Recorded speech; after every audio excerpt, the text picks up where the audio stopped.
പല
സാഹിത്യമായി മലയാള സാഹിത്യം മാറണം.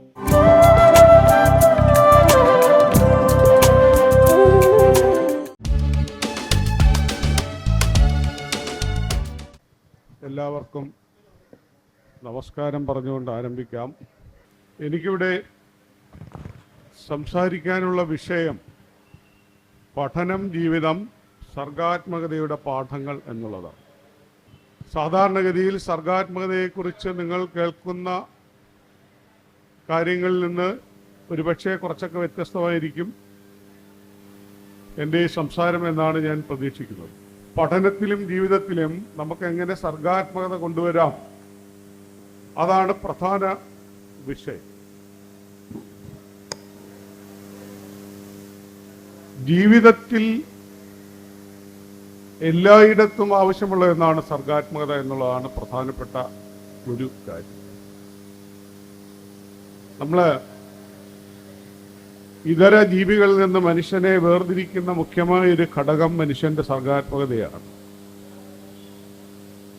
മറ്റു ജീവിയിൽ നിന്ന് മനുഷ്യനെ വേറിട്ട് നിർത്തുന്ന ഒരു ഘടകം സർഗാത്മകതയാണ് എന്നുള്ളതാണ് പ്രധാനപ്പെട്ട ഇത്.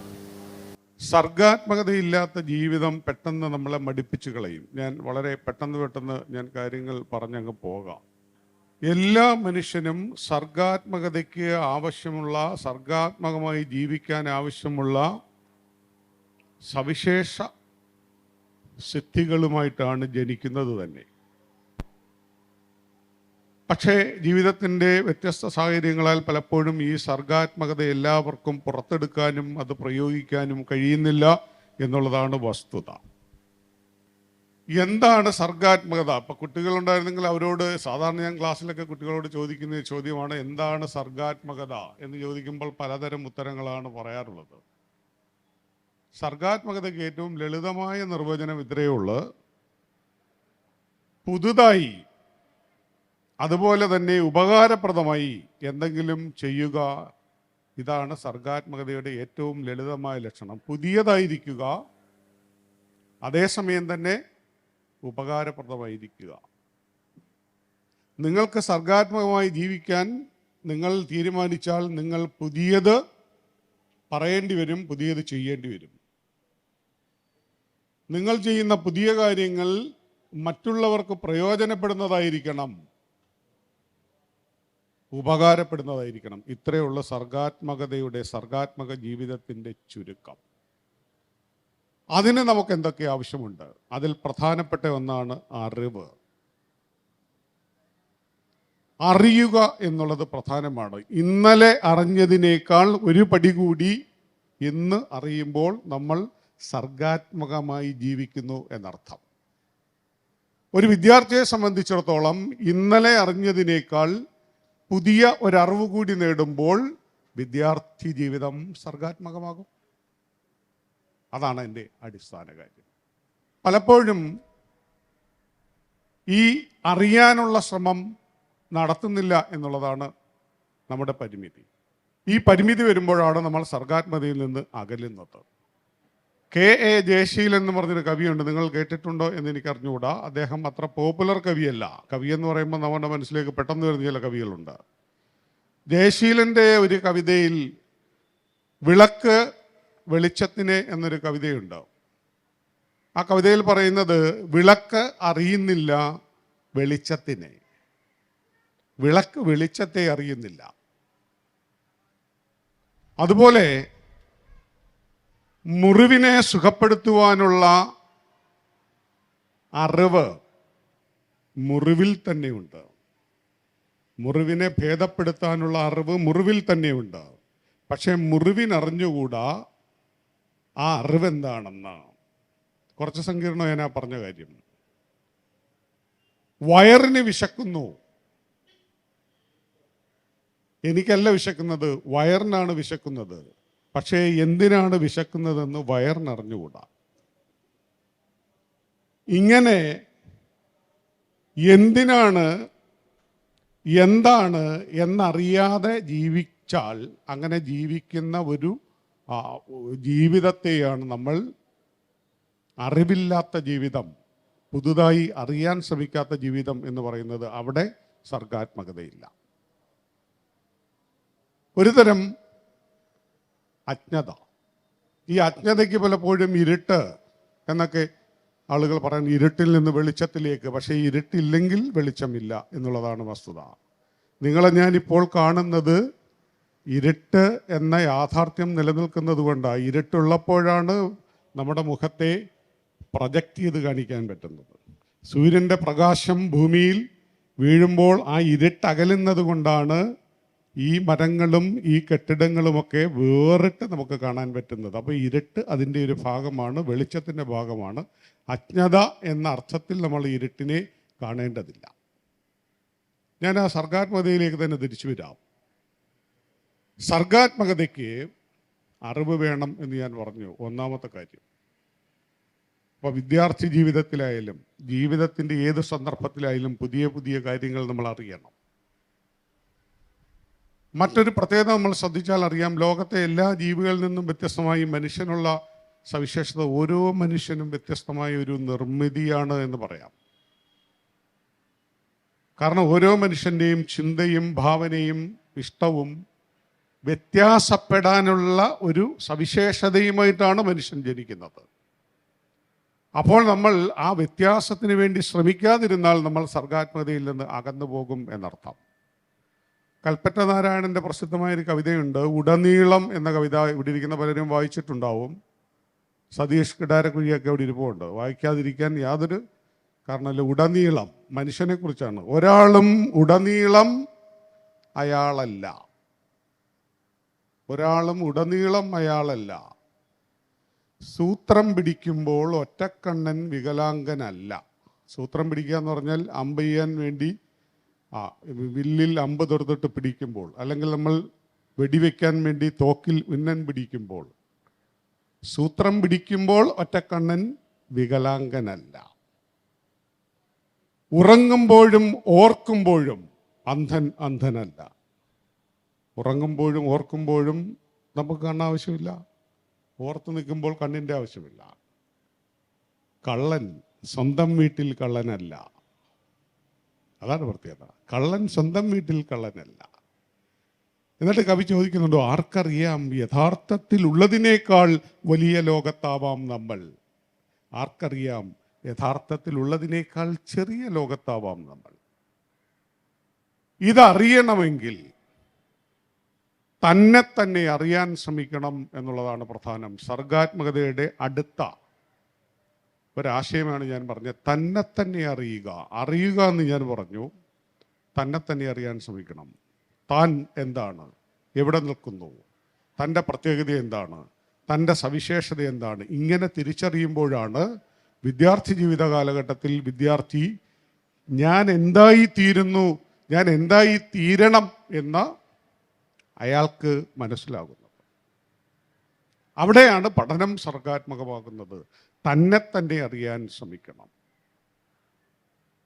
മറ്റൊന്ന്, സർഗാത്മകമാവുക എന്ന് പറയുന്നതിൻ്റെ മറ്റൊരു ലക്ഷണം ഒരു വ്യവസ്ഥ, ഘടന, ക്രമം പാലിക്കുക എന്നുള്ളതാണ്. ഒരു കൃത്യത. എല്ലാ കാര്യത്തിലും കൃത്യത വേണം. പ്രത്യേകിച്ച് ഞാൻ പറയുന്നത് സമയകൃത്യത.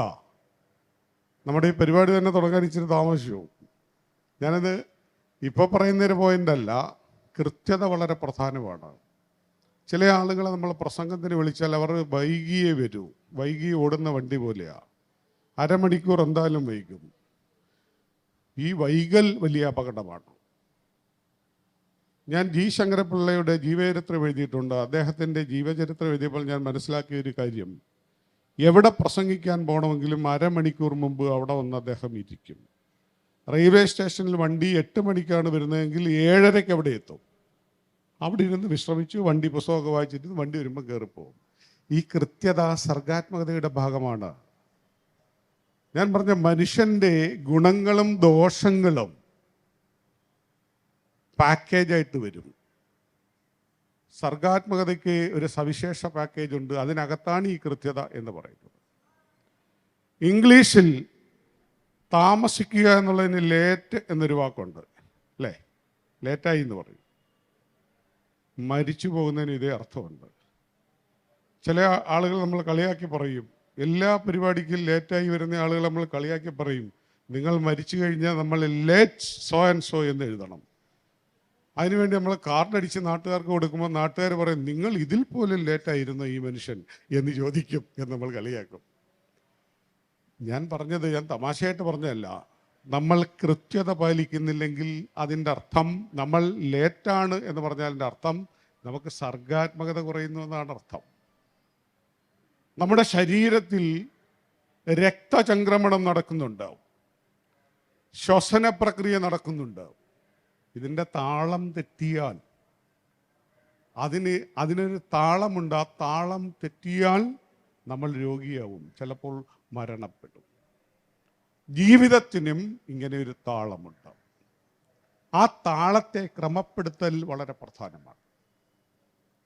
അതാണ് ഞാൻ പറഞ്ഞത്, കൃത്യത, ക്രമപ്പെടുത്തൽ, ഇവ സർഗാത്മകതയുടെ പ്രധാനപ്പെട്ട ഒരു ഘടകമാണ്. ക്രമപ്പെടുത്തണം.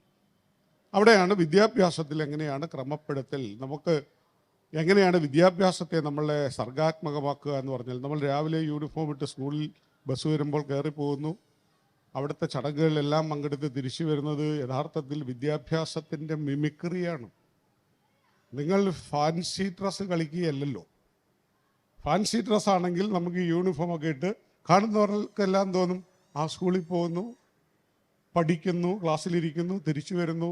പക്ഷേ നിങ്ങളെ തിരിച്ചറിഞ്ഞുകൊണ്ട് നിങ്ങളെ രൂപപ്പെടുത്തുന്ന പ്രക്രിയ അവിടെ സാധ്യമാകുന്നില്ലെങ്കിൽ നിങ്ങളുടെ പഠനം സർഗാത്മകമാകുന്നില്ല എന്നാണ് അർത്ഥം.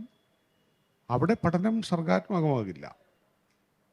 ഏതൊരു വിദ്യാർത്ഥിയും തൻ്റേതായ നിലയിൽ തന്നെ രൂപപ്പെടുത്താൻ ക്ലാസ് മുറി ഉപയോഗിക്കണം.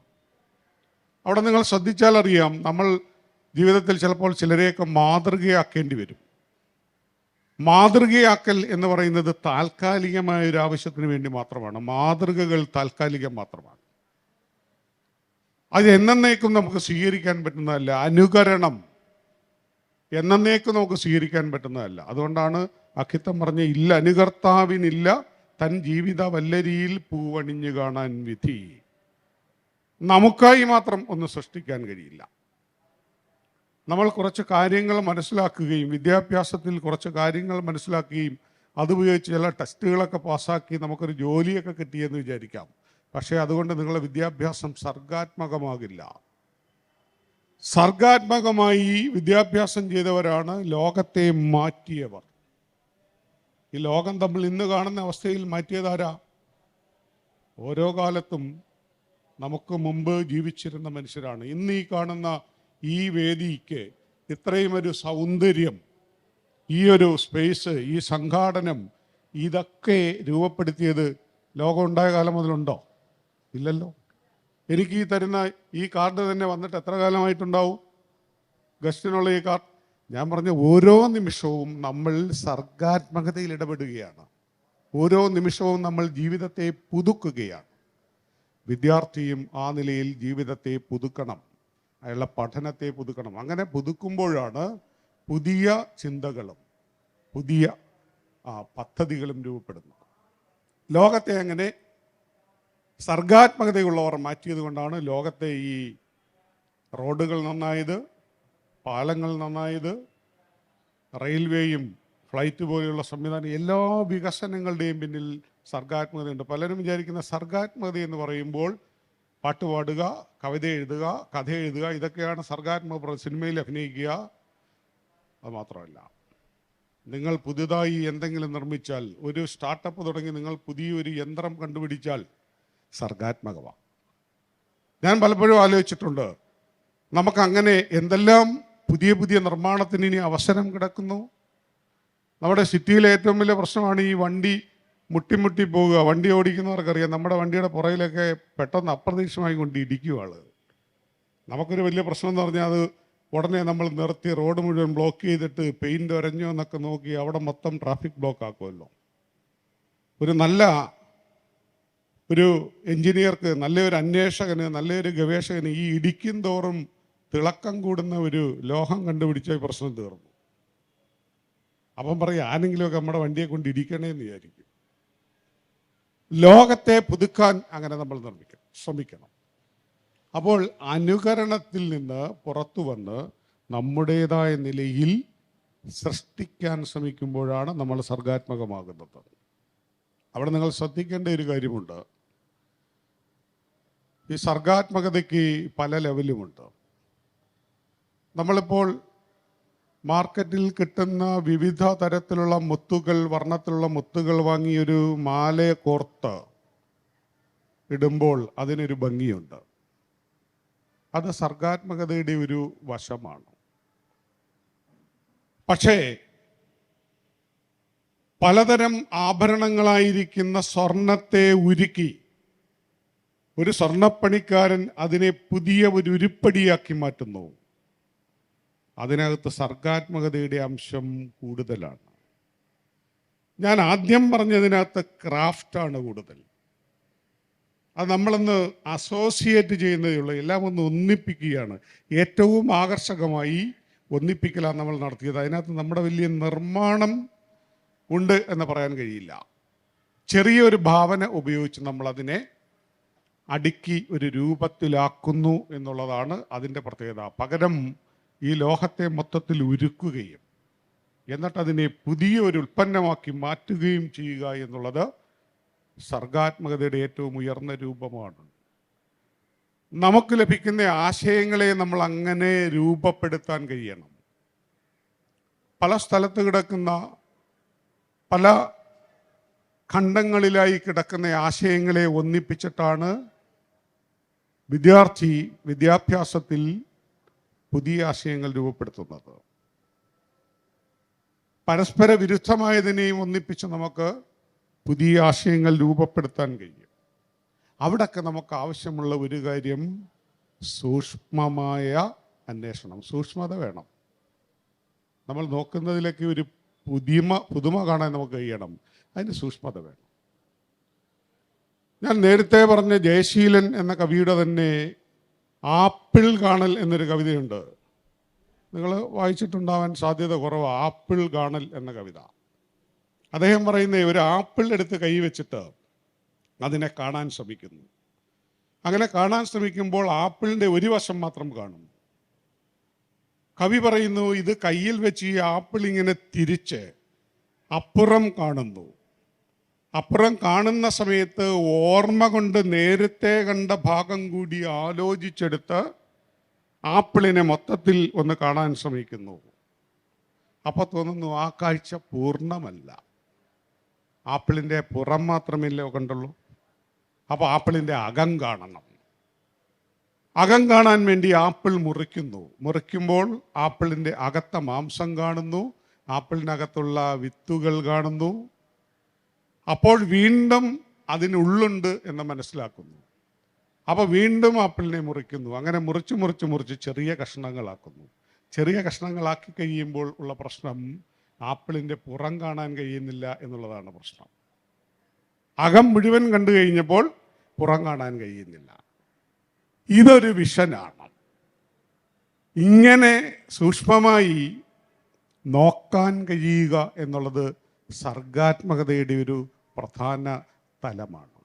മറ്റുള്ളവർ കാണാത്ത, മറ്റുള്ളവർക്ക് കാണാൻ കഴിയാത്ത ചിലത് സർഗാത്മകതയുള്ള ആളുകൾ കാണും. അത് വിദ്യാർത്ഥിയായാലും എൻജിനീയർ ആയാലും ഡോക്ടറായാലും നമ്മുടെ ഒരു ഡോക്ടർ കഥാകൃത്ത് പുറയിൽ ഇരിപ്പുണ്ട്, കാണാൻ കഴിയണം. ഈ കാഴ്ചക്കാണ് സർഗാത്മകത എന്ന് പറയുന്നത്. ജീവിതത്തെ സുന്ദരമാക്കാൻ ഈ സൂക്ഷ്മമായ നോട്ടം വേണം. പിന്നെ ഞാൻ പറയുന്നത്, സർഗാത്മകത എന്ന് പറയുന്നത് ഒരു പാക്കേജായിട്ട് ലഭിക്കുന്നതാ. പലതും ഒരു പാക്കേജായിട്ടാണ് വരുന്നത്. സർഗാത്മകതയുള്ള ആളിന് നല്ല ബുദ്ധി ഉണ്ടാവും. നല്ല ബുദ്ധിയുള്ളയാൾ നല്ല മാനവികതയുള്ളയാളായിരിക്കും. അയാൾ നല്ല ജനാധിപത്യവാദിയായിരിക്കും. ഇത് ഒറ്റയ്ക്ക് കിട്ടുന്ന ഒരു സാധനമല്ല. അതുകൊണ്ട് നമ്മൾ സർഗാത്മകമായി ജീവിക്കാൻ തീരുമാനിക്കുമ്പോൾ നമ്മിൽ ഉള്ള നമുക്ക് ആവശ്യമില്ലാത്ത ഓരോന്നിനെ ഒഴിവാക്കുകയും സർഗാത്മകതയുടെ ഭാഗമായ ഓരോന്നിനെയും കൂട്ടിച്ചേർക്കുകയും വേണം. അതിന് ഞാൻ ആദ്യം പറഞ്ഞ അറിവ് നേടണം, സൂക്ഷ്മമായ നിരീക്ഷണം വേണം, ജനാധിപത്യവാദിയായിരിക്കാൻ ശ്രമിക്കണം, നല്ല യുക്തിബോധവും വേണം. നമുക്കിപ്പോൾ സാധാരണയായി അടുത്ത സമയത്ത് തീരെ കുറഞ്ഞു വരുന്ന ഒരു സാധനമാണ് യുക്തിബോധം എന്ന് എനിക്ക് തോന്നിയിട്ടുണ്ട്. അത് സർഗാത്മകതയുടെ ഭാഗമാണ്. ഈ അടുത്ത സമയത്ത് എന്നെ ആകർഷിച്ച ഏറ്റവും രസകരമായൊരു കഥ, കുട്ടികളൊക്കെ ഇത് വായിക്കണം എന്നാണ് എനിക്ക് തോന്നുന്നത്. സർഗാത്മകതയുടെ ഏറ്റവും രസകരമായ ഒരു ആവിഷ്കാരം ഞാൻ അടുത്ത സമയത്ത് വായിച്ചൊരു കഥ, ഉറൂബ് എന്ന ആംബുലൻസ് ഡ്രൈവർ എന്ന കഥയാണ്. നിങ്ങളാരെങ്കിലും വായിച്ചോന്ന് എനിക്കറിയില്ല. ഉറൂബ് എന്ന ആംബുലൻസ് ഡ്രൈവർ. ഉറൂബ് എന്ന എഴുത്തുകാരനെ നമുക്കറിയാം. ഈ എഴുത്തുകാരൻ മരിച്ചിട്ട് അനേക കാലങ്ങളായി. ഉറൂബിൻ്റെ 3-ാം തലമുറയിലെ ഒരു IT വിദഗ്ധനായ ഉറൂബിൻ്റെ കൊച്ചുമോൻ ഉറൂബ് എന്ന ആ പഴയ കാരണവരെ പുനഃസൃഷ്ടിക്കുന്നു AI-യുടെ സഹായത്തോടെ. പുതിയൊരു ഉറൂബിനെ സൃഷ്ടിക്കുക. അങ്ങനെ സൃഷ്ടിക്കപ്പെട്ട ഉറൂബ്, ഇപ്പോൾ സൃഷ്ടിക്കപ്പെട്ട ഉറൂബ് പണ്ടുകാലത്ത് താൻ സഞ്ചരിച്ച സ്ഥലങ്ങളൊക്കെ, തൊഴിലിടങ്ങൾ, പഴയ ആളുകളുടെ ഇപ്പോഴത്തെ തലമുറയിൽപ്പെട്ട ആളുകൾ, സ്ഥാപനങ്ങൾ, ഈ തേയിലത്തോട്ടങ്ങൾ, അദ്ദേഹം സഞ്ചരിച്ച സ്ഥലങ്ങളിലൊക്കെ ഇങ്ങനെ നടക്കുമ്പോൾ അവസാനം അദ്ദേഹത്തിന് മനസ്സിലാകുന്നത് താൻ ജീവിച്ചിരുന്ന അന്നത്തെ കാലത്തുള്ള മാനവികത സമൂഹത്തിൽ നിന്ന് ഇല്ലാതായിരിക്കുന്നു. എവിടെയെങ്കിലും ഈ മാനവികത അവശേഷിക്കുന്നുണ്ടോ എന്നിങ്ങനെ അദ്ദേഹം അന്വേഷിച്ച് നടക്കുമ്പോൾ അദ്ദേഹം അവിടുത്തെ ഈ പൊന്നാനിയിലെ ജനറൽ ആശുപത്രിയുടെ വരാന്തയിൽ കുറച്ച് മാനവികത കാണുന്നുണ്ട്. എന്താണെന്ന് ചോദിച്ചാൽ, വളരെ ദുർബലരായ മനുഷ്യരെ ഏറ്റവും കൂടുതൽ ദുർബലരാകുന്ന ഘട്ടമെന്ന് പറയുന്നത് അസുഖം വരുമ്പോഴാണ്. അല്ലാത്ത സമയത്തൊക്കെ എന്നെ കൊണ്ട് എന്തും സാധ്യമാണെന്നുള്ള ഒരു അഹങ്കാരം കാണും. പക്ഷേ നല്ല രോഗം വന്ന് അവശരായി കഴിയുമ്പോൾ അതോടുകൂടി സർവ അഹങ്കാരങ്ങളും ചോർന്നു പോകും. ഇവിടെ മാത്രമാണ് അല്പം മാനവികത കാണുന്നത് എന്ന് മനസ്സിലാകും. അങ്ങനെ ഈ ഉറൂബ് എന്ന പുതിയ ഇൻകാർണേഷൻ വഴി സൃഷ്ടിക്കപ്പെട്ട, AI വഴി സൃഷ്ടിക്കപ്പെട്ട ഈ ഉറൂബ് അവിടെ ആളുകളെ സഹായിക്കാൻ നിൽക്കുന്നു. രോഗികൾ വരുമ്പോൾ, ആംബുലൻസ് വന്ന് നിൽക്കുമ്പോൾ ആംബുലൻസിന് രോഗികളെ ഇറക്കുന്നു, കയറ്റുന്നു എന്ന് ചെയ്യും. ഒടുവിൽ ഒരു ദിവസം ഒരു നിർണായക ഘട്ടത്തിൽ അന്ന് ആംബുലൻസ് ഡ്രൈവർക്ക് വണ്ടി ഓടിക്കാൻ വരാൻ കഴിയാതാവുന്നു.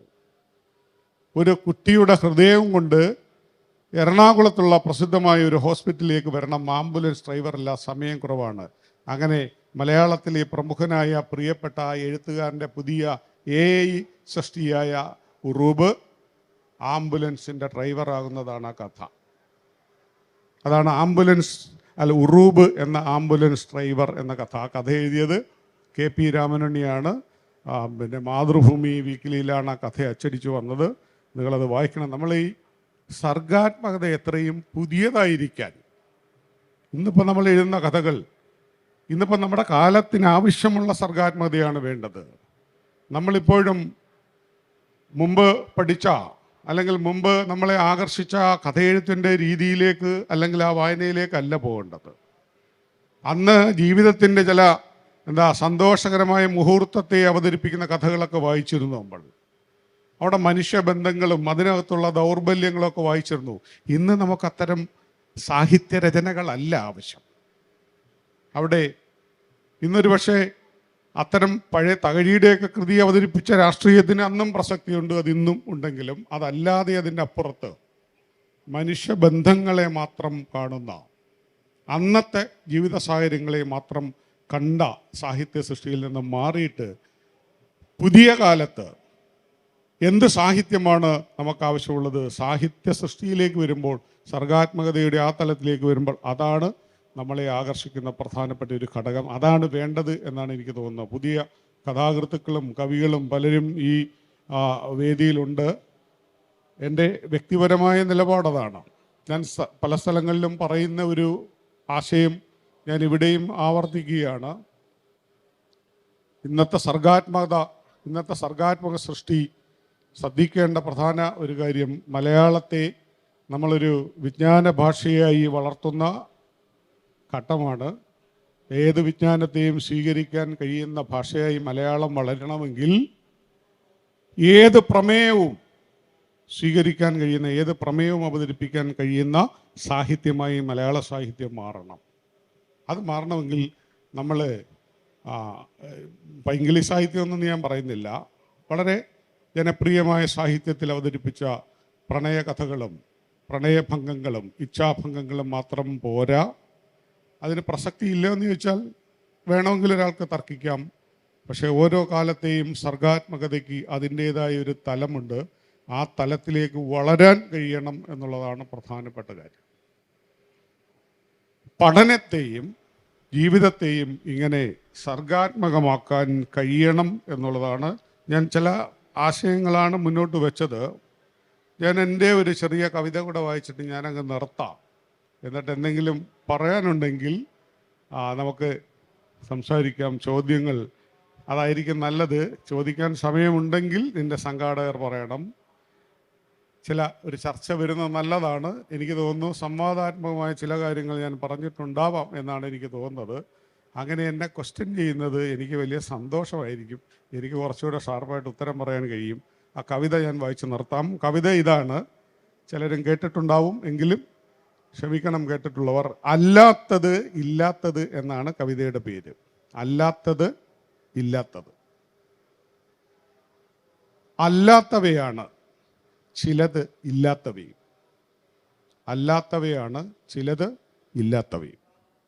എങ്കിലും ചിന്തയുടെ വെയിലിൽ വ്യവഹാരത്തിൻ്റെ ഒഴുക്കിൽ അവ പറന്നിറങ്ങുന്നു, പാർപ്പിടം അജ്ഞാതമായ പക്ഷികളെ പോലെ.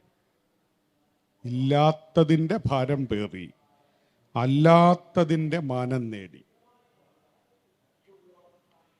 വെട്ടുക്കിളി കിളിയല്ല, കിളിക്ക് ഭക്ഷണമാകുന്ന അതിനെ നാം കിളി എന്ന് വിളിക്കുന്നു. രക്തസാക്ഷി ഒന്നിനും സാക്ഷിയാകുന്നേയില്ല, കൈക്കൂലി കൂലിയേയല്ല. കള്ളൻ കയറുമ്പോൾ വണ്ടിക്ക് കള്ളവണ്ടി എന്ന ചീത്തപ്പേര് വീഴുകയാണ്. അല്ലാത്തതിൻ്റെ ഭാരമാണ് അവ പേറുന്നത്. അതൊന്നും അതല്ല. അതാണ് വിഷയം. പച്ചവെള്ളത്തിന് പച്ച നിറമില്ല, പച്ചരിയിലും പച്ചച്ചിരിയിലും പച്ചയില്ല. പച്ചയ്ക്ക് തിന്നുമെന്നും പച്ചയ്ക്ക് കത്തിക്കുമെന്നും പറയുമ്പോൾ പച്ചക്കള്ളമാണ് പറയുന്നത്. ഇല്ലാത്തതിൻ്റെ ഭാരമാണ് അവ പേറുന്നത്. ഇപ്പോൾ അങ്ങനെയാണ്. അല്ലാത്തവ അതായി നടിക്കുന്നു. പുതിയ കാലത്തിൻ്റെ പ്രത്യേകതയാണ്. എങ്ങനെ വേണമെങ്കിലും നിങ്ങൾക്ക് വ്യാഖ്യാനിക്കാം. ഇപ്പോൾ അങ്ങനെയാണ്. അല്ലാത്തവ അതായി നടിക്കുന്നു, ഇല്ലാത്തവ അതുണ്ടെന്ന് ഭാവിക്കുന്നു.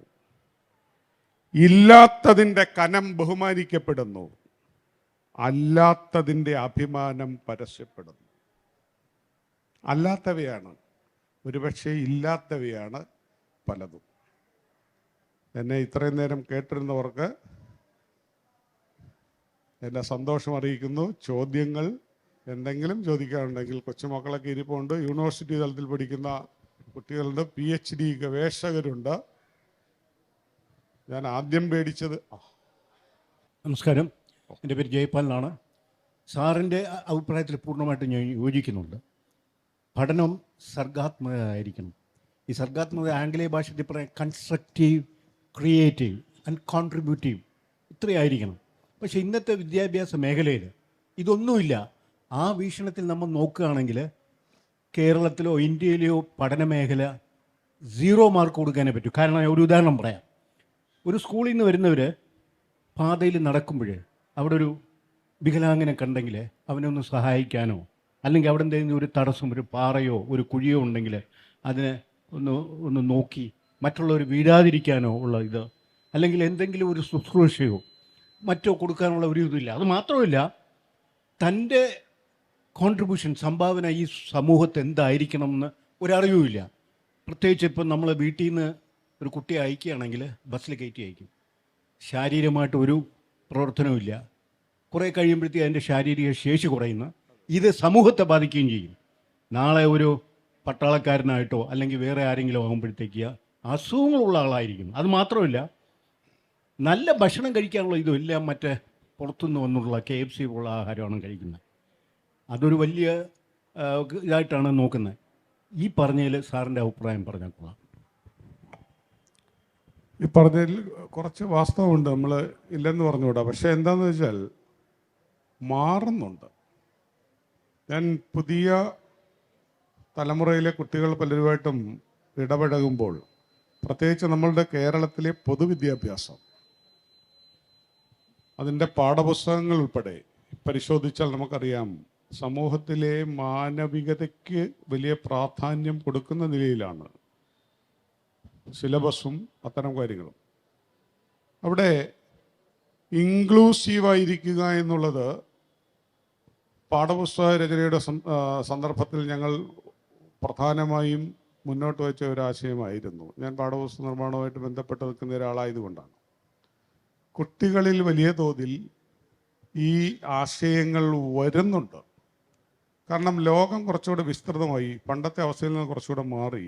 അറിവ് നേടാൻ കുട്ടികൾക്ക് ഒരുപാട് സോഴ്സുകൾ ഇന്നുണ്ട്. അതിൽ പ്രധാനപ്പെട്ട ഒരു പോയിന്റ് ഞാൻ പറയാം.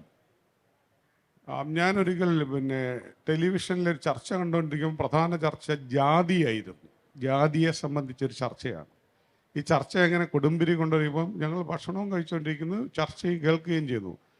അപ്പോൾ എൻ്റെ മകൾ എന്നോട് ചോദിച്ചു, എന്താണ് ഇവരെന്ത് പറയുന്നത്, ഇതെന്തുവാന്ന് ഞങ്ങൾക്ക് അറിയത്ത് പോലും ഇല്ലല്ലോ. അവർ പഠിക്കുന്ന സ്ഥാപനത്തിൽ ഈ കുട്ടി ഏത് ജാതിയെന്ന് പോലും അറിയില്ല എന്നുള്ള നിലയിലാണ്. ഞാൻ അപ്പോഴൊന്ന് മനസ്സിൽ ആലോചിച്ചു, നമ്മുടെ മനസ്സിലുള്ള ഈ വൃത്തികെട്ട വികാരം പുതിയ തലമുറയിൽ ഇല്ലല്ലോ. അത് ഒഴുകിപ്പോകുന്നതിന് ഒരുപാട് കാരണങ്ങളുണ്ടാവാം. ലോകം പരന്നു, പലതരം മനുഷ്യരെ കണ്ടു, പല പല ലോകങ്ങൾ കണ്ടു. ലോകം വിസ്തൃതമായപ്പോൾ ഒഴിഞ്ഞു പോയതാണ്. അങ്ങനെ പല മൂല്യങ്ങൾ കുട്ടികളിലേക്ക് വരും. ഇപ്പോഴും നമ്മുടെ നാട്ടിലെ വിദ്യാഭ്യാസ സമ്പ്രദായം പല തട്ടിലല്ലേ. സാർ ഈ സൂചിപ്പിച്ച വിദ്യാഭ്യാസ സമ്പ്രദായത്തിൽ വളരെ ബുദ്ധിമുട്ടി ജീവിക്കുന്ന രക്ഷകർത്താക്കൾ പോലും യാതൊരു ആലോചനയുമില്ലാതെ മക്കളെ വലിയ ഫീസ് കൊടുത്ത് ഇത്തരം സ്വകാര്യ സ്ഥാപനങ്ങൾ പഠിപ്പിക്കും. ഞാൻ അതിനെതിരല്ല. ഞാൻ പറഞ്ഞു, എൻ്റെ മക്കളെ സ്വകാര്യ സ്ഥാപനങ്ങളല്ല പഠിപ്പിച്ചേ, പൊതുവിദ്യാലയത്തിലാണ്. ഞാൻ എൻ്റെ ഒരു സുഹൃത്തുമായി ഞാൻ ആ കാര്യത്തിൽ സംവാദത്തിൽ ഏർപ്പെട്ടു. ഞാൻ പറഞ്ഞു, എൻ്റെ കുട്ടിയെയും നിങ്ങളുടെ കുട്ടിയെയും നമുക്ക് 2 വ്യത്യസ്ത സ്ഥാപനത്തിൽ പഠിപ്പിക്കാം, എന്നിട്ട് ഫൈനൽ റിസൾട്ട് നോക്കാം എന്ന് പറഞ്ഞു. അങ്ങനെ പഠിപ്പിച്ചു. അവസാനം അദ്ദേഹത്തിൻ്റെ കുട്ടിയും എൻ്റെ കുട്ടിയും അവസാനം എത്തിച്ചേർന്നത് ഒരു കോഴ്സ് പഠിക്കാനാണ്. ഞാൻ പറഞ്ഞു, സുഹൃത്തെ, എനിക്ക് 15 ലക്ഷം രൂപ ലാഭമായി. ഫീസ് കൊടുക്കണം, അവർ പറയുന്ന എല്ലാ കാര്യങ്ങളും കേൾക്കണം, ആ അടിമത്തം ഏൽക്കണം. ഞാൻ അഹങ്കാരം പറയല്ല, ഏതു മനുഷ്യനോടും ഏറ്റവും മര്യാദയോടെ പെരുമാറുന്ന മക്കളായി വളരാൻ ഈ വിദ്യാലയത്തിൽ പഠിച്ചതുകൊണ്ട് എൻ്റെ മക്കൾക്ക് കഴിഞ്ഞു എന്ന് ഞാൻ അഹങ്കാരത്തോടെ ഞാൻ പറയാം. ഒരു തരത്തിലുള്ള കുശുമ്പും കുന്നാമിയും മത്സരവുമില്ലാതെ ഒന്നിച്ചേ വളരാൻ പറ്റൂ എന്ന് നമ്മൾ പറയാതെ തന്നെ കുട്ടികൾ പഠിച്ചിട്ടുണ്ട്. ഒറ്റയ്ക്ക് വളരാം എന്നാണ് പലരും വിചാരിക്കുക. എനിക്കങ്ങ് മുമ്പിൽ പോകാം, അസാധ്യമാണ്, മണ്ടത്തരമാണ്. ബുദ്ധിയില്ലാത്തത് കൊണ്ടാണ് അങ്ങനെ ആലോചിക്കുന്നത്. എനിക്കങ്ങ് ഏറ്റവും മുകളിൽ പോകാം, ഒന്നിച്ചാണെങ്കിൽ അതിൻ്റെയും മുകളിൽ പോകാൻ പറ്റും. പുതിയ കുട്ടികളുടെ കൂട്ടായ്മയും സൗഹൃദവും അസൂയാവഹമാണ്. അവരങ്ങോട്ടും ഇങ്ങോട്ടും എല്ലാ കാര്യങ്ങളും ഷെയർ ചെയ്ത് അവരെല്ലാം മനോഹരമായ മക്കളായിട്ട് വളരുകയാണ്. അതുകൊണ്ട് സാറിൻ്റെ ആശങ്ക കുറച്ചു കാലത്തേക്ക് കൂടിയേ ഉള്ളൂ, അത് കഴിയുമ്പോൾ ഇത് മാറും എന്നാണ് ഞാൻ പ്രതീക്ഷിക്കുന്നു.